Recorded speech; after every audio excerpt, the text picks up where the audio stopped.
أما بعد فأعوذ بالله من الشيطان الرجيم بسم الله الرحمن الرحيم لا جناح عليكم إن طلقتم النساء ما لم تمسوهن أو تفرضوا لهن فريضة ومتعوهن على الموسع قدره وعلى المقتر قدره متاعا بالمعروف حقا على المحسنين وَإِن طَلَّقْتُمُوهُنَّ مِن قَبْلِ أَن تَمَسُّوهُنَّ وَقَدْ فَرَضْتُمْ لَهُنَّ فَرِيضَةً فَنِصْفُ مَا فَرَضْتُمْ إِلَّا أَن يَعْفُونَ أَوْ يَعْفُوَ الَّذِي بِيَدِهِ عُقْدَةُ النِّكَاحِ وَأَن تَعْفُوا أَقْرَبُ لِلتَّقْوَى وَلَا تَنسَوُا الْفَضْلَ بَيْنَكُمْ إِنَّ اللَّهَ بِمَا تَعْمَلُونَ بَصِيرٌ صدق اللہ العظیم۔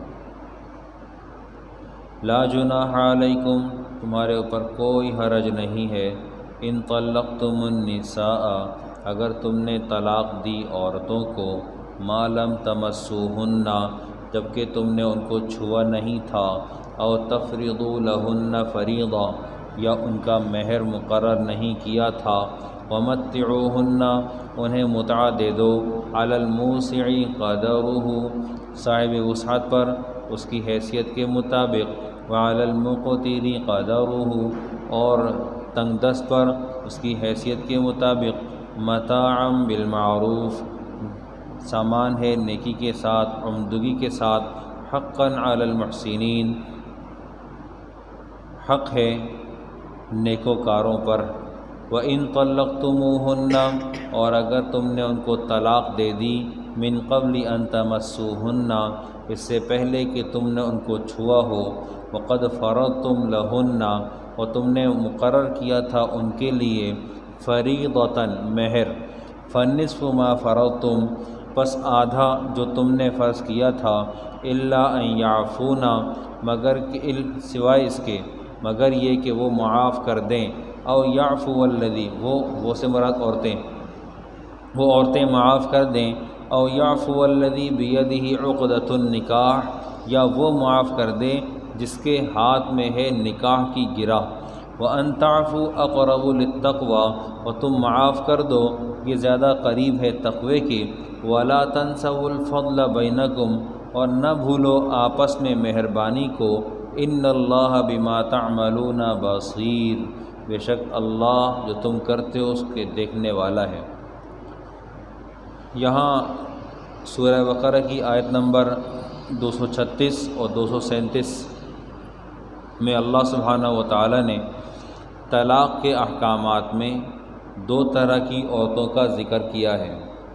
ایک وہ عورت جس کو طلاق دی گئی اور اس کا مہر مقرر نہیں تھا، اور دوسری وہ عورت جس کا مہر مقرر تھا۔ پہلا اہم مسئلہ یہ کہ اگر کسی عورت کا نکاح ہوا اور اس کا مہر مقرر نہیں تھا، آیا نکاح ہو جائے گا یا نہیں؟ تو اس کا جواب ہے کہ نکاح منعقد ہو جائے گا۔ نکاح منعقد ہو جانے کے بعد اب جب دونوں میاں بیوی آپس میں مہر مقرر کرنا چاہیں تو ان کو اختیار ہے، ایک بات۔ دوسری بات یہ کہ اگر مہر مقرر نہیں تھا اور شوہر فوت ہو گیا تو اس عورت کو اس کا مہر بھی ملے گا، اس کو اس کی وراثت بھی ملے گی، اور اس عورت کو اس کی عدت بھی مکمل کرنی ہوگی۔ یہ تین باتیں اہم ہیں۔ یہاں جو اہم بات یہ ہے کہ اس عورت کا مہر مقرر نہیں ہے، اور مہر کے علاوہ اس عورت کی پہلی صورت میں مہر کے علاوہ اس عورت کے ساتھ ابھی خلوت بھی نہیں ہوئی، اس کو مدخول بیہا کہتے ہیں، یہ ابھی غیر مدخول بیہا ہے، طلاق تک نوبت آ گئی، تو کیا کریں گے؟ وَمَتِّعُوهُنَّ، متع دے دیا جائے گا۔ متع جو یہاں مراد ہے وہ عورت کو ایک جوڑا کپڑا دے دینا مراد ہے۔ متع تین طرح کا ہوتا ہے۔ ایک وہ ہے جو کہ اہل روافض نے خود سے گڑھ لیا ہے، اور اس کو پیارے پیغمبر صلی اللہ علیہ وسلم نے خیبر کے دن حرام قرار دے دیا تھا۔ اس متع کی شکل یہ ہوتی ہے کہ عورتوں سے نکاح منعقد کرتے ہیں ایک خاص مدت معینہ تک کے لیے، جیسے ایک دن، 5 مہینے، سال، مخصوص مدت تک کے لیے اس کے ذمے تمام تر حقوق ہوتے ہیں، ہر طرح کے حقوق اس کے ادا کرتے ہیں، لیکن جیسے ہی مدت ختم ہوگی ویسے ہی وہ نکاح بھی ختم ہو جائے گا۔ اچھا، صرف یہ نہیں بلکہ ان ظالموں نے اس کے لیے فضائل بھی مقرر کیے ہیں جو کہ خالصتاً موضوع روایات ہیں، گڑھی ہوئی روایات ہیں، ان کا اسلام سے اور پیارے پیغمبر صلی اللہ علیہ وسلم یا صحابہ کرام رضوان اللہ علیہم اجمعین کے ارشادات سے کوئی تعلق نہیں ہے۔ ایک مثال کے طور پہ پیش کر دیتا ہوں، نہایت گھناؤنی ہے، نہایت شرم آتی ہے کہ ایسے حالات کے اندر یہ لوگ اتنا بڑا فتنہ صحابہ رضوان اللہ علیہم اجمعین کی طرف تھوپ دیتے ہیں۔ کہتے ہیں کہ جس شخص نے ایک بار متع کیا اس کا درجہ حضرت حسن کے برابر ہوگا، 3 مرتبہ کیا تو وہ درجے کے اعتبار سے حضرت علی کے برابر ہوگا، اور جس نے نعوذ باللہ نعوذ باللہ نعوذ باللہ نقل کفر نباشد، اس نے 4 مرتبہ زنا کیا، 4 دفعہ متع کیا تو نعوذ باللہ وہ اس کا درجہ پیارے پیغمبر صلی اللہ علیہ وسلم کے برابر ہوگا۔ یہ بات منہج الصادقین کے اندر میں لکھی ہوئی ہے، یہ شیعہ کتب میں ملتی ہے۔ دوسرا متع ہے، نبی علیہ السلام نے اس متع کو یوم خیبر میں منع کر دیا تھا۔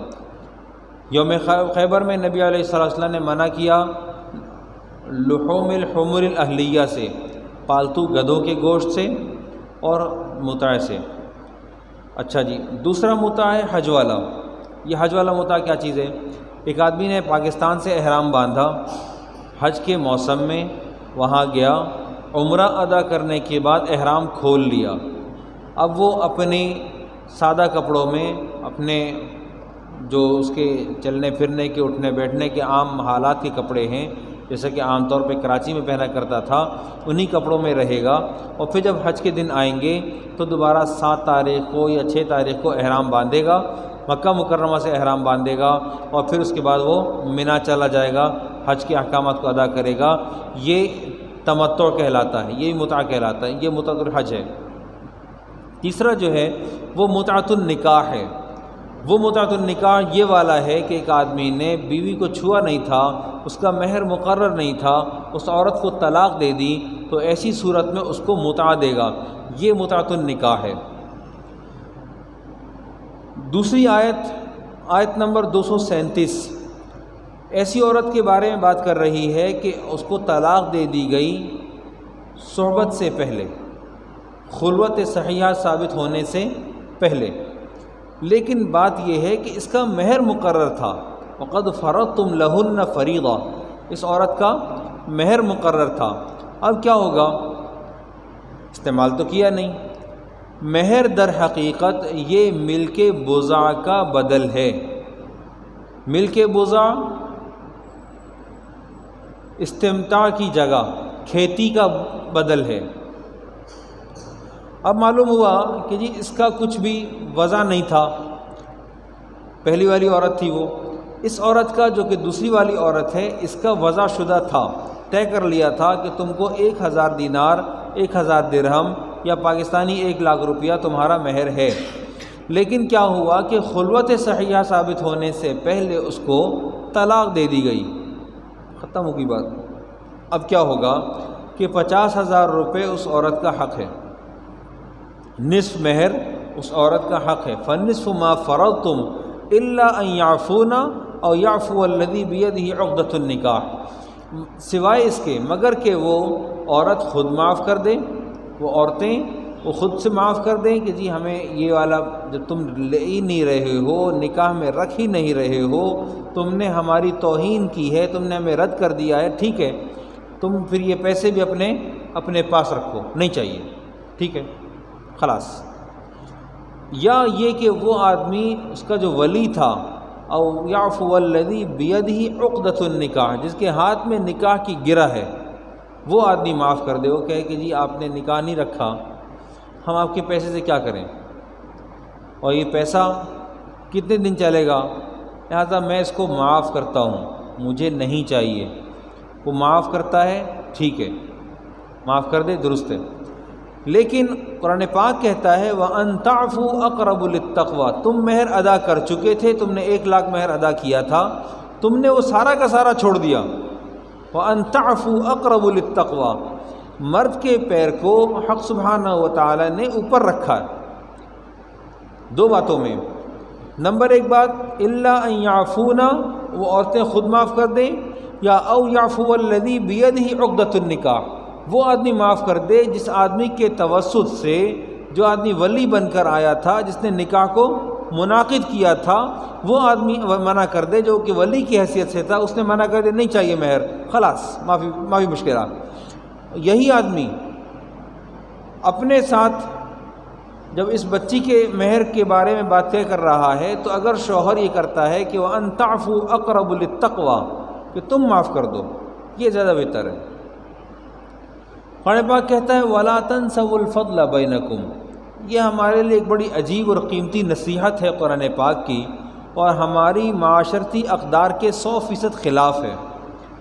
قرآن پاک کہتا ہے طلاق کی وجہ سے آپس میں مہربانی کو نہ بھولنا، وَلَا تَنْسَوُا الْفَضْلَ بَيْنَكُمْ، آپس میں فضل کو، مہربانی کو نہ بھولنا۔ ہمارے ہاں ہوتا یہ ہے کہ اگر طلاق ہو جائے تو سامنے والا ضد پر کھڑا ہوتا ہے، اس کی توہین پر کھڑا ہوتا ہے، اس کی تنقیص پر کھڑا ہوتا ہے، اس کی تذلیل پر کھڑا ہوتا ہے، اور اس حد تک اس کو پہنچانا چاہتا ہے کہ وہ عورت اگر دوسرا نکاح کرنا چاہے اور اس سے اس کا عذر پوچھا جائے کہ تمہیں پہلے طلاق کیوں ہوئی، یا تمہارا پہلے شوہر کون تھا، اور اگر معلوم ہو جائے تو اس کے بعد وہ شوہر اس کی پٹاری کھولنا چاہتا ہے، اس کی زندگی کو تباہ کر دینا چاہتا ہے۔ اس کا اختیار شریعت نے نہیں دیا۔ شریعت نے کہا ہے وَلَا تَنْسَوُا الْفَضْلَ بَيْنَكُمْ، تم آپس میں مہربانی کو نہ بھولنا۔ اگر کچھ تم نے اس عورت کو دیا تھا تو کچھ لمحات اس نے تمہارے ساتھ گزارے تھے، ان لمحات ہی کا پاس رکھو۔ ہمارا ایک دوست ہے، 5 اسٹار گلشن اقبال میں رہتا تھا، چھوڑ دیا اس نے وہاں سے۔ اس نے اپنی پہلی بیوی کو اس کے مطالبے پر چھوڑ دیا۔ ہمارے معاشرے میں ایک عجیب بیماری ہے، لوگ پوچھتے ہیں کہ جی وجہ کیا تھی، آپ تو اتنے شریف آدمی ہیں، کیوں چھوڑ دیا؟ اس سے کسی نے پوچھا، اس نے بڑا اچھا جواب دیا۔ اس نے کہا جی چھوڑیں، جب تک وہ نامحرم تھی اس وقت تک میں اس کے بارے میں بات نہیں کر سکتا تھا، میری بیوی تھی تو میرا لباس تھی، تب بھی بات نہیں کر سکتا تھا۔ اب وہ میرے لیے نامحرم ہو گئی تو میں اس کے بارے میں کیا منہ کھولوں؟ ایک بات پر پردہ ہے، پردہ رہنے دیں۔ حالانکہ لڑکی والوں کی طرف سے بڑی عجیب الزام تراشیاں ہوئیں۔ عجیب بات یہ ہے کہ ہمارے معاشرے کی اس وقت تربیت نہیں ہے۔ ہم 2 خاندانوں کو ایک کرنے کا مزاج رکھتے نہیں ہیں، اور اگر بنا بھی رہے ہوتے ہیں تو ہماری چاہت یہ ہوتی ہے کہ ہمارا پاؤں اوپر رہے۔ لڑکی والا اپنی بیٹی بھی دے رہا ہے، اپنا جگر کا ٹکڑا دے رہا ہے، ساتھ میں اپنی بیٹی کے بیانے کے ساتھ اپنا بہت سارا مال دے رہا ہے، اور ہو سکتا ہے وہ قرضے میں جا رہا ہو سکتا ہے وہ اپنے خاندان میں آس پاس میں اپنی انا کو کاٹ کر سسرال کا پیٹ بھر رہا ہو، سب سے کہہ رہا ہو کہ جی میری بچی کو واشنگ مشین دے دو، میری بچی کو الماری دے دو، میری بچی کو فریج دے دو، یہ سسرال والوں کا تقاضا ہے۔ بچیاں بیانا اس وقت ہم نے مشکل کر دیا، اور اس کے صلے میں زنا آسان ہو گیا۔ یا تو گورا ہوگا یا کالا ہوگا، روشنی ہوگی یا اندھیرا ہوگا، نور ہوگا یا ظلمت ہوگا۔ جب ہم نے نور کو کے راستے میں رکاوٹ کھڑی کی تو ظلمت کا راستہ خود بخود کھل گیا، اس کو کھولنے کی ضرورت نہیں پڑی، خود بخود کھل گیا۔ تو قرآن پاک نے کہا وَلَا تَنْسَوُا الْفَضْلَ بَيْنَكُمْ، تم آپس میں مہربانی کو نہ بھولنا۔ ان اللہ بما تعملون بصیر، بے شک اللہ جو تم کرتے ہو اس کا دیکھنے والا ہے۔ بصارت حق تعالیٰ کی ہے، اور وہ ہمارے قلوب کے اندر پیدا ہونے والے حالات کے بارے میں باخبر ہے، وہ جانتا ہے کہ ہم کس بنیاد پر آگے چل رہے ہیں۔ ہم اس بات کو اچھی طریقے سے سمجھ سکتے ہیں، جو بات ہمارے دلوں پر وارد ہوتی ہے حق سبحانہ و تعالیٰ کے علم میں ہوتی ہے، وہاں سے باہر نہیں نکلتی، وہ اس کی نشر و اشاعت نہیں کرتا، لیکن جانتا ہے۔ اب اس کی مثال ایسے لے لیں کہ اللہ سبحانہ و تعالیٰ نے ہمارے آج 1440 سال بعد کے مزاجوں کا تذکرہ قرآن پاک میں کر دیا ہے۔ کہا وَلَا تَنْسَوْا الْفَضْلَ بَيْنَكُمْ، تم آپس میں مہربانی کو نہ بھولنا۔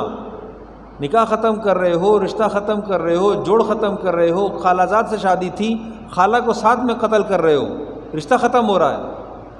نہیں، تم آپس میں فضل کو نہ بھولنا، نہیں، خالہ تمہاری ہے، اس کو جوڑ کے رکھو۔ بیوی کو چھوڑ رہے ہو تو محرم ختم ہو رہا ہے، ٹھیک ہے بیوی جائے، لیکن خالہ کا رشتہ برقرار رہے، پھوپھی کا رشتہ برقرار رہے، چچا کا رشتہ برقرار رہے، یہ ختم نہیں کرنے۔ تم اگر رشتوں کو ایسے قطع کر دو گے کہ جی بیٹی لی تھی، بیٹی واپس کر دی، لہذا رشتہ بھی ختم ہو گیا، جی ہم تو ماموں سے نہیں ملتے، کیوں نہیں ملتے؟ طلاق دے دی تھی بھائی نے، خطرناک بات، یہ تو لعنت کا سبب ہے۔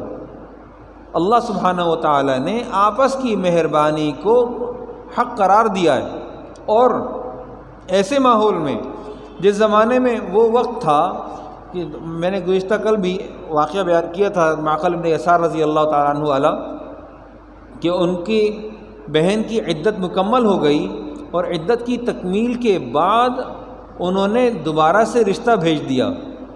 ابو البداح نے رشتہ بھیجا تو معقل بن یسار رضی اللہ تعالیٰ عنہ کو بڑا شاق گزرا، انہوں نے کہا جب عدت تھی اس وقت رجوع نہیں کیا تو اب دوبارہ رشتہ کیوں بھیجا؟ انا کا مسئلہ بنا لیا۔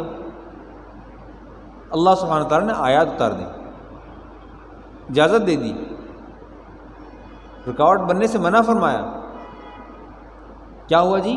وَلَا تَنْسَوْا الْفَضْلَ بَيْنَكُمْ۔ اس زمانے میں اگر فضیلت تھی، اس زمانے میں لوگ طلاق کے ہوتے ہی یا عورت کے بیوہ ہوتے ہی فوراً سے اس کے رشتے کا انتظام میں لگ جاتے تھے۔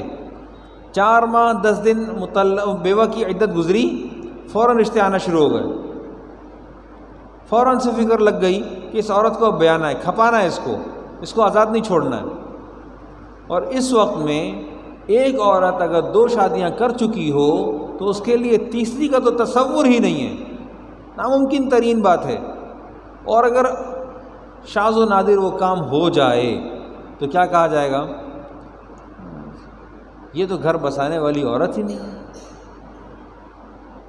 پتہ نہیں بسائے گی نہیں بسائے گی، پہلے 2 دفعہ طلاق ہو چکی ہے، ہمارا تجربہ ہے۔ تمہارے تجربے پہ لعنت پڑتی ہے اس وقت میں جب قرآن پاک کہتا ہے وَلَا تَنْسَوْا الْفَضْلَ بَيْنَكُمْ۔ تم رشتہ جوڑ سکتے ہو، آپس میں مہربانی کو نہ چھوڑنا، نہ بھولنا۔ ہم نے ان راستوں کو بند کیا تو پھر کیا ہوا؟ ہمارے ہاں باقاعدہ شادی شدہ عورتیں قتل تک چلی گئیں، کنواری لڑکیاں گھر سے باہر نکل کر اپنے لیے رشتے خود ڈھونڈ کر لے آئیں، حیا کے جنازے نکل گئے۔ تو یہ معاملات اللہ سبحانہ و تعالیٰ نے 1400 سال بعد ہماری کیفیات کا ذکر خود کر دیا کہ تم مہربانی کو آپس میں نہ بھولنا، کہ تم ضد پر کھڑے ہو جاؤ، طلاق دینے کے بعد عورت کہے کہ مجھے نادرہ کا کاغذ دے دو تو تم کہو کہ جی میرے پاس تو کاغذ نہیں ہو سکتا جب تک کہ تم خلا نہیں لوگی۔ کیوں خلا کیوں مانگ رہے ہو؟ اس لیے کہ تمہارا مہر میرے ذمہ ادھار تھا اور میں چاہتا ہوں تم خلا لے لو تو وہ مہر مجھے بچ جائے گا، یا یہ کہ تمہارا سامان مجھے واپس نہیں کرنا پڑے گا، سامان چھوڑ دو اپنا۔ وَلَا تَنْسَوْا الْفَضْلَ بَيْنَكُمْ۔ ہماری نفسیات کا تذکرہ قرآن پاک نے 1440 سال پہلے کیا ہے۔ اللہ سبحانہ و تعالیٰ کما حقہ سمجھنے اور عمل کی توفیق عطا فرمائے۔ وآخر دعوانا الحمد للہ رب العالمین۔